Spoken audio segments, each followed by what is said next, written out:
Thank you. There's an old education adage which says, never work with children or animals. Thank you. I'm going to add to that, never follow a presentation by Brian, because what you're going to see on here is going to look very dull and very monotonous, and my apologies for that, but it's the level of technology that I exist at. I firstly thank CyArk for the invitation to come and speak to you. I'm always ready to come and talk to anybody about the work of Blue Shield, but especially I think the work that CyArk is doing is some astonishing work, and I hope as my presentation goes on we might understand that there may be some real possibilities for collaboration and cooperation into the future. And before I start, one other thing, I bring you the good wishes and the apologies from the President of the Association of the National Committees of the Blue Shield, Carl von Habsburg-Lothringen, who would like to be here, tried to rearrange his schedule but failed. So Carl is usually trying to be in about 3 countries at the same time. I think on this occasion it just failed for him to get to be with us. You've heard my titles and where I come from at the moment, but actually what am I, who am I? And I think the best way of summing that up is to tell you a little story of the first job that I had back in 1979. I was a school teacher in what the English will recognise as the last secondary modern school in South Yorkshire. Secondary modern schools were effectively those schools set up for children who were not academic and were going to fail. And I was a history teacher at this school, and the history curriculum went from Plato to NATO in 5 easy years and 5 easy steps. And the kids who had at best an aspiration of going down a coal mine or working in a shop, if they were one of the girls, could not see the relevance of Plato to NATO to their lives. And it was only when in my spare time, I was volunteering as an archaeologist in York, and it was when I took out of my pocket a piece of Viking Age pottery that I had a piece of Viking Age pottery in one hand and the kids in the other. They all wanted to know, to learn, to ask questions, to engage with that physical piece of the past. And that was crucial, and that is why the work of CyArk is crucial, and what we try and do, I think, from Blue Shield is equally crucial. I tell my students in Newcastle that we study the past to understand the present, to create the future. And you can't create the future or understand the present if there is no past to study, and that much of that past collectively is held in the physical attributes that we see around us, and in particular that we see around us if we look out of the windows of where we are today. But when we as human beings slip into cultural conflict or any form of conflict, cultural property becomes one of the first casualties of war. And that's interesting because throughout history, as long as we have had any military theoretician to theorize about conflict, they have been saying that this is the most stupid thing to do. I'm not going to go through the list on the screen, but every one of those individuals from China 2,500 years ago through to the mid-19th century and later, every military theorist has said, if the military destroy cultural property, it is making their job more difficult. Now, over those 2,500 years, most military campaigns have in many ways rejected that advice. But we have slowly developed through, and the first critical step of this was in 1863 with the Lieber Codes in the United States of America, drafted by an ex-Prussian officer who had fought as a junior officer at the Battle of Waterloo, and who helped Lincoln develop a process of what should and shouldn't be seen as legitimate targets in warfare. And the Liber Code, the first time that this protection of cultural property was actually moved from a theoretical aspiration to a practical reality. And the Liber Code perhaps found its most important ally and protector in the form of the Supreme Allied Commander of Allied forces in the Second World War, Dwight Eisenhower.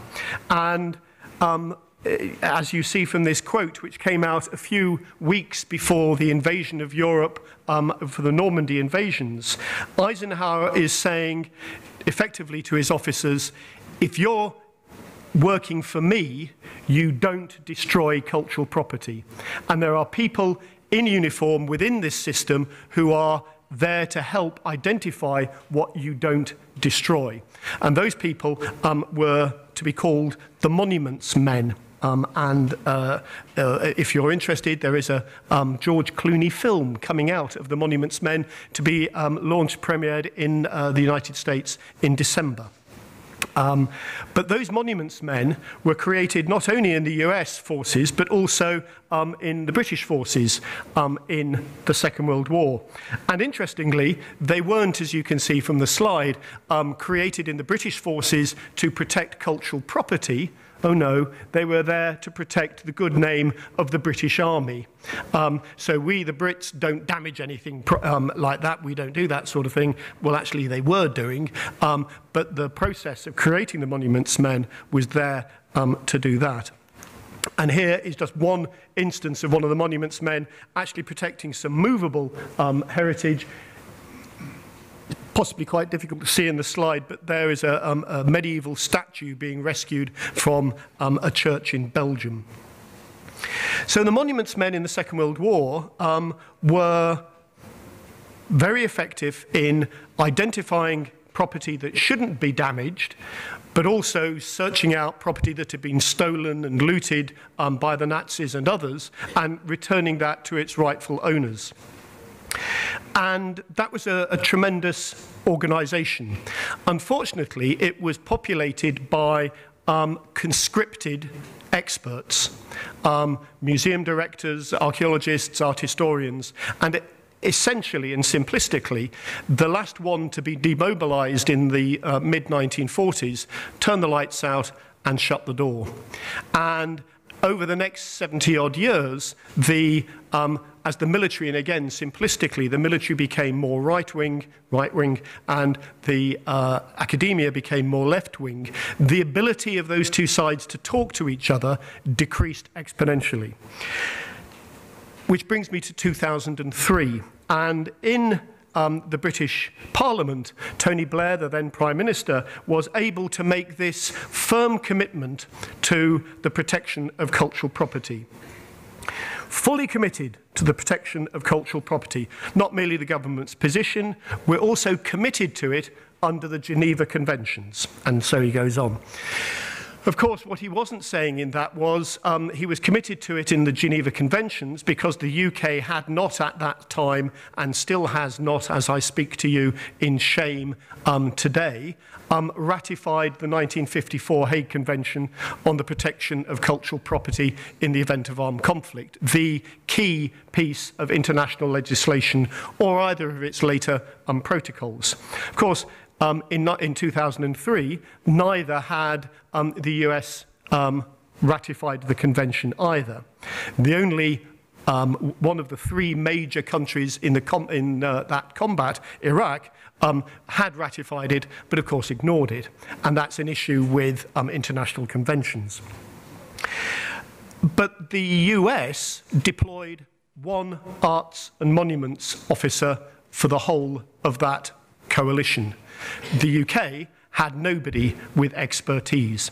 In fact, the only SOP towards protection of cultural property that the UK did in 2003 stemmed from a conversation which took place in a building about a mile away from here on the last Wednesday of January of 2003. And the conversation between the targeting or staff of the Targeting and Information Directorate of the Ministry of Defence, those people who were choosing where the bombs were going to fall in Iraq in the next few weeks and months, the conversation went from person A, isn't there a lot of archaeology in Iraq? And person B answered, yeah, I know a bloke, I'll ask him at the weekend. And from that conversation, I became the archaeological advisor to the UK Ministry of Defence in 2003, and the only person to whom the British government or the Ministry of Defence would speak to in terms of cultural identification and cultural protection in 2003. The ridiculous events of 2003 and the following 10 years in Iraq are well known. But just to re-emphasize, one of the reasons, no, the most important reason that the catastrophe of Iraq wasn't even worse than it was nothing to do with international organizations trying to preserve and protect, but was down to the astonishingly courageous individuals in the Iraq Museum Service who, against the explicit orders of Saddam Hussein, removed anything that they could from the museums in Iraq.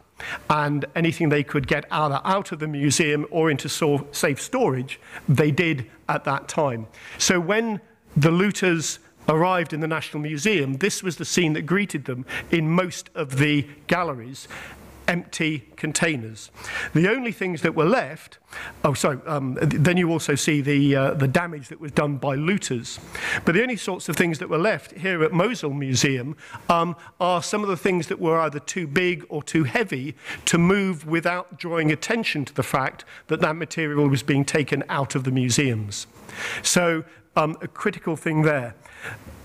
This isn't the time or place to go through why the looting took place, how it took place, or who did the looting. If anybody's interested, I could bore you for England on those topics. But the critical answer, or the critical point to take out, is not to grab this as the message to take away from Donald Rumsfeld, that when he was questioned about the looting of the National Museum in Iraq, just retorted, stuff happens. It's not really the right way of dealing with it. The looting of the museums, all 5 of the museums in Iraq, was a huge disaster.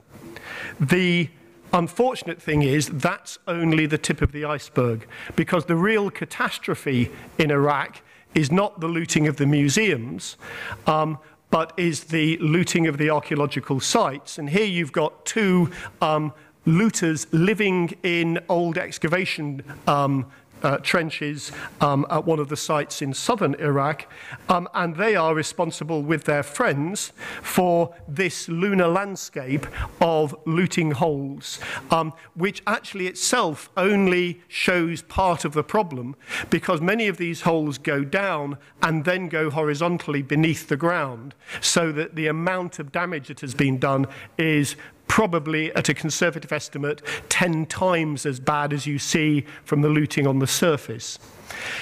The catastrophe of Iraq is that we have no idea what has come out of these holes, that has been ripped from its archaeological context, that has been taken from any way that we can begin to help it to piece together the past. And what it has become is an object of art, which is a beautiful object, and which very wealthy individuals may want to have in their private collections, and do want to have, because the burgeoning and blossoming art market, which used to be focused on Europe and North America, is now not only focused on North America and Europe, but also South America, China, Japan, and other parts of the world. The world needs educating, and the world needs a major fillip in terms of why are we doing this to ourselves. Just to stay for the last moment with Iraq, as I say, I'm not going to go through all of the reasons for the looting and everything, but just want to pick up this bottom point. One of the things that had gone wrong in Iraq was people like me had stopped talking to people in uniform. And that schism between the military and customs and the police and all other agencies in uniform and the academics who have some understanding of cultural awareness and cultural property was one of the damning indictments of that whole process.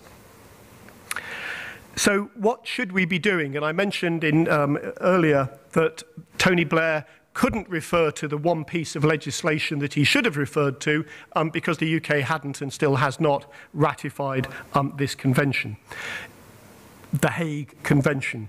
Now, as I say, of the 3 protagonists in 2003, 2 hadn't ratified, 1 had, but ignored it. And that's the danger and the weakness of international convention. However, it's the only thing we have, and let's use any tool that we have to try and work in this area. And the convention identifies the symbol on my lapel badge, the blue shield, that is there to identify property that should not be damaged for military convenience, other than if the other side uses that property, and therefore it can be taken out of protection if it is so used. This problem isn't going away. This is a photograph of a very heated discussion in Afghanistan a few years ago after the American Army started to build what they call a forward observation base in Helmand province. And what the American officer of engineers did when he was told to go and build this new forward observation base, he referred to his manual of how to build a forward observation base. And the first thing you do is dig a big trench, a square trench, around the space that you're going to put your base into. And by digging that square trench, he destroyed millennia-old subterranean irrigation systems that were the only thing that kept that part of Helmand viable as a community for that community to live in. And as I say, millennia old. They had been there. Lots of people could have told them about it. They simply didn't think to ask anybody about the construction of a forward observation post in that area. There are all sorts of other examples I could give you, but won't. But this is just simply one indication that this is not going away as an issue. Another one, Mali. That is simply not going to go away. People are going to target cultural property and cultural heritage, and we need to try and think how to do it. It's not going to go away. This is an aerial photograph of Apamea in Syria, taken in 2011. And you can see the road here and various parts of the site on the left. If I had some graphics of the quality that we had a few minutes ago, you would see this far better as an image of a Roman city, taken in 2011. This is a photograph taken from the same satellite going over in 2012. And those are the looters' holes that have been put in since the first 2011 photograph. There is that level of attrition going on to the sites and monuments in Syria and across the Middle East and across the world at the moment that we need to try and address. In my work with the military, I have, over the last 10 years, come up with something that is astonishingly simple, but has taken it has taken 10 years to get from first thinking about to actually identifying a mechanism of doing it. And that's what we call, at the military's request, not the 4-phase or the 4-stage, which is what I'd wanted, but the 4-tier approach. And these are the 4 tiers of cooperation between people like myself, cultural heritage experts, and the military, that need to be put back into place. So the first one is long-term. We simply need to get into every person in uniform's mindset that cultural property is important. Doesn't have to be long lectures, doesn't have to be major initiatives, just put that into a mindset. The second one, much more in a way, well, They're all crucial. Second one is immediate pre-deployment. What is the cultural property that you are going to come into contact with when you are deployed into country X? What's the sort of stuff that you're going to see as a monument that should be protected? What's the sort of stuff that you may find on the illicit antiquities market that should be captured and returned? What are the sorts of things that you should be looking out for? And that's critical immediate pre-deployment. And we've managed, with some success, to get into the training for some of the militaries, certainly the US and the UK, where in both instances they now have training scenarios for patrols going through. In the UK, we have an Afghan village in rural Norfolk where all troops deploying now to Afghanistan go through as a training, and one of the scenarios, or two of the scenarios, are their patrol are going through the village inhabited by Afghan exiles who live in the UK, and they are firstly fired on from an Islamic cemetery. What do? And secondly, they see people looting the museum. What do? So we're embedding that training into pre-deployment training. There is a need for callback and what I call the conscience on the shoulder of the officer in command in an area during combat. Sir, is this military necessity or is it military convenience? Because if it's necessity, we are going against the Hague Convention. And that conscience needs to be just kept constantly reiterating and resonating into the ears of the commanding officers. And then finally, post-conflict, or in what the military calls stabilization phase, and there is obviously a very grey area between conflict and post-conflict. When did the conflict in Iraq stop? Has the conflict in Iraq stopped? And how do you differentiate between those areas? But in this time, what you need to be doing is finding out what is the immediate, urgent need for. If you don't prop that wall up with some wood, it's going to fall over and nobody's taken a photograph of it yet. That sort of level of immediate conservation response. And the organisation that is supposed to do all of this work is the Blue Shield. And the aspiration of the Blue Shield, and if you look at the website of the Blue Shield, you will see that we are the cultural equivalent of the Red Cross. Well, yes, but we perhaps differ with the Red Cross, or to the Red Cross, in three fundamental areas. There is no real infrastructure in the Blue Shield.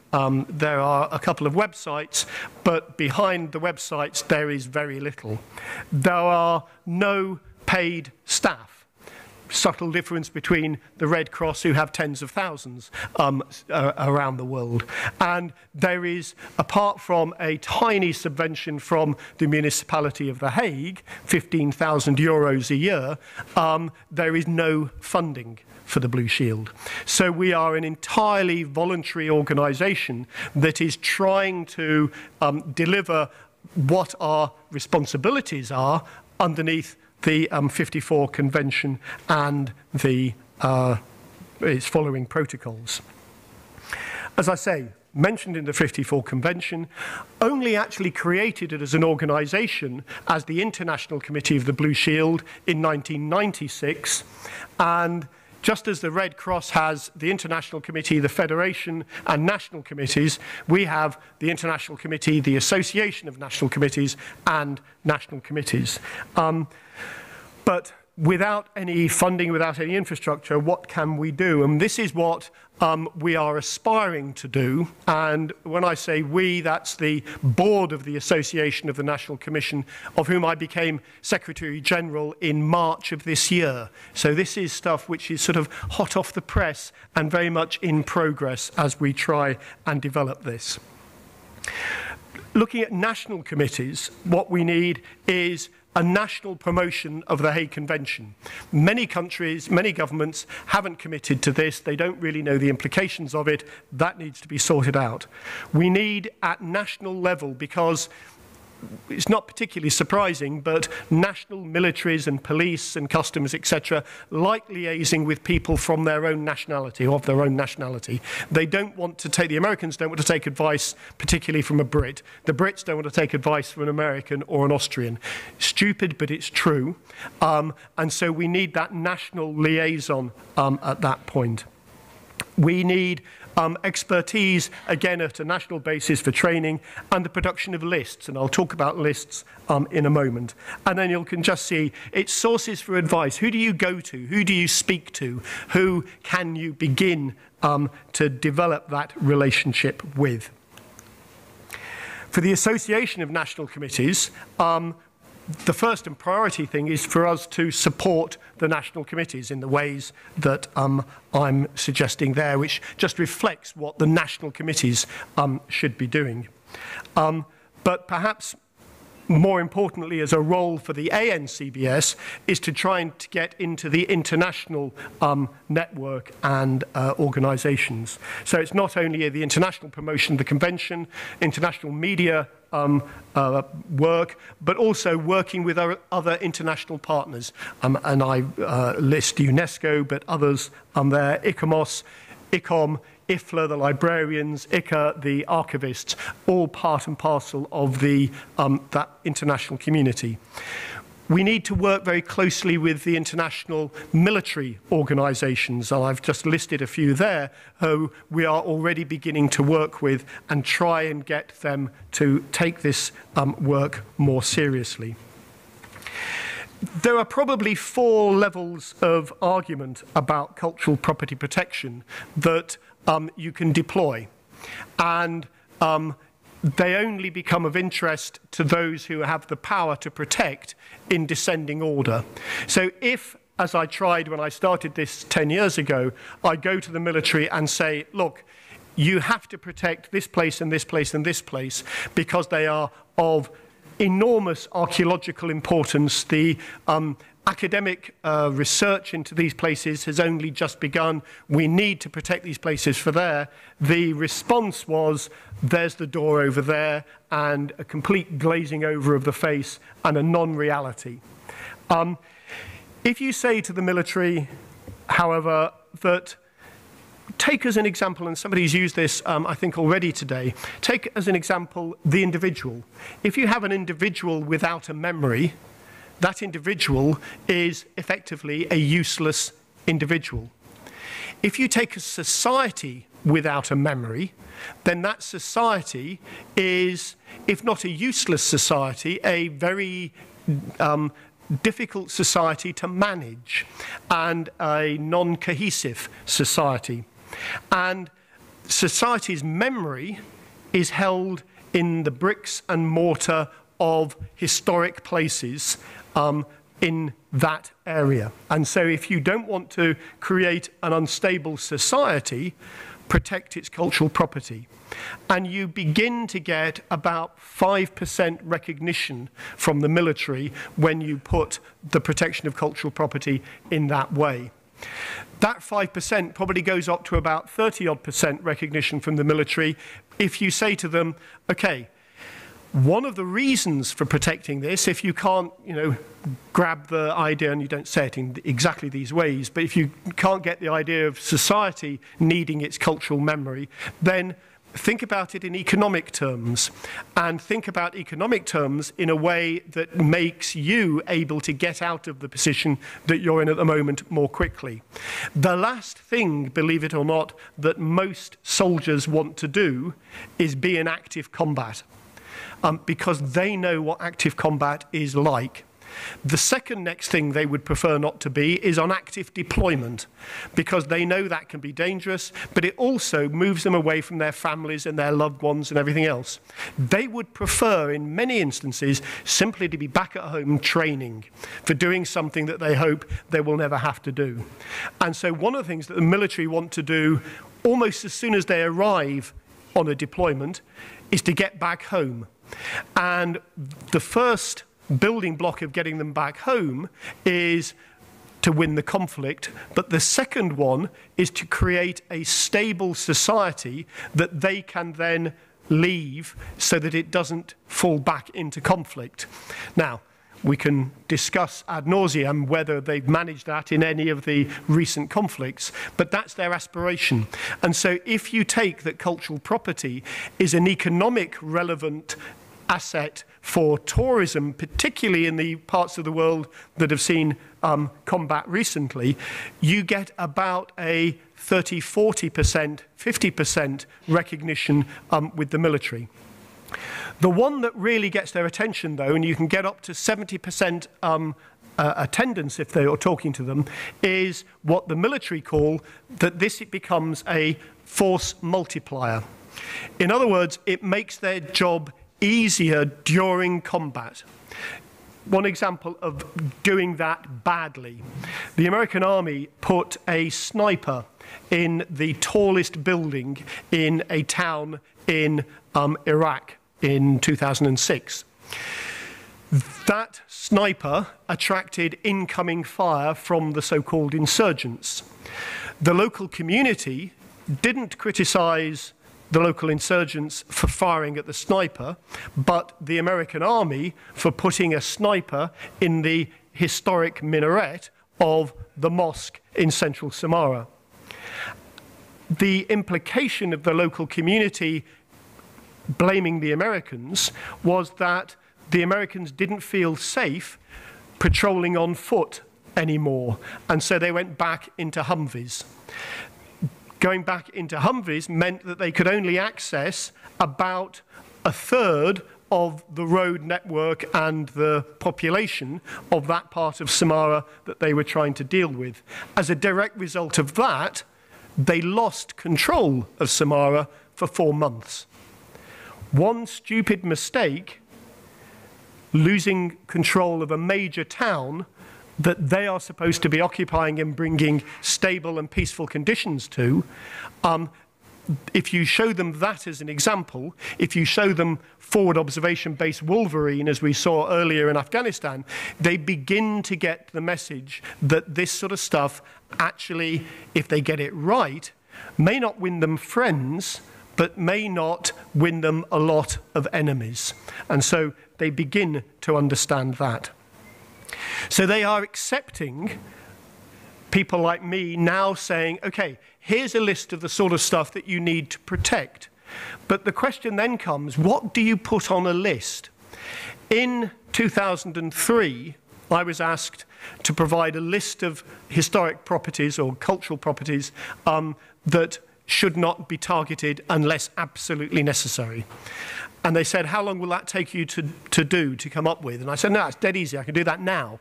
And they said, really? And I said, yeah. So I wrote Iraq on a piece of paper and gave it to them.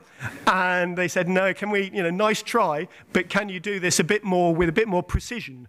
So we eventually came up with a list of 30 sites, from Paleolithic to modern Islamic sites. But what should go on a site? Let's just take the UK as a very brief example, if this will work.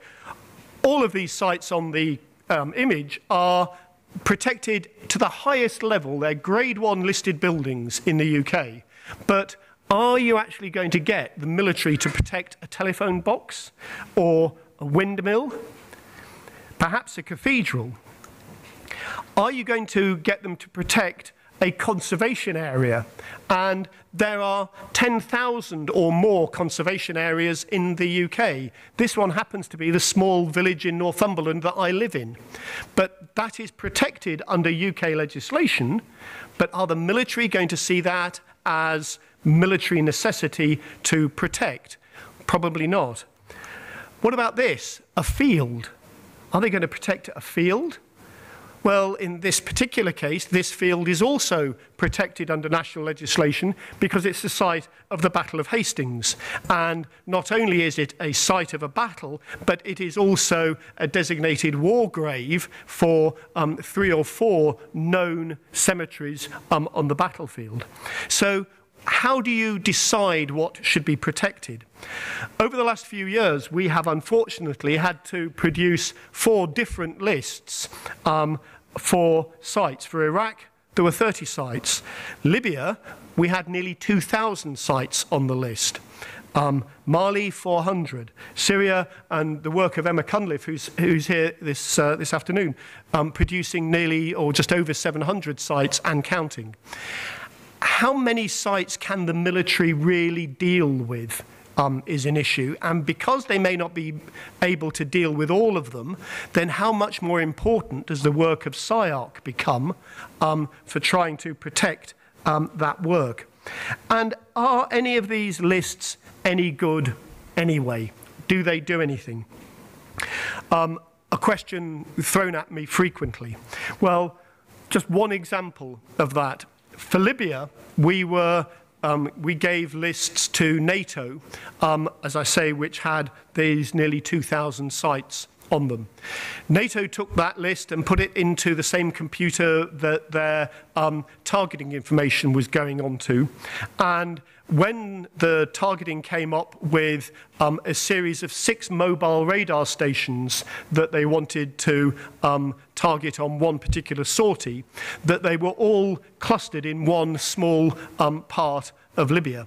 And they looked at this, and the equivalent of a red flashing light came up on the computer screen, because they were, of course, clustered around a small Roman fort.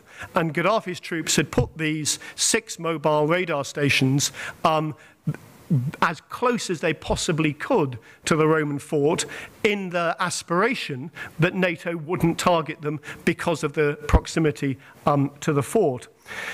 NATO did something that is, in military parlance, modified the ordnance. So they changed the bomb that they dropped effectively, so that instead of taking out all 6 of these things, which they could have done with one large bomb if they'd wanted to, they modified it and did this.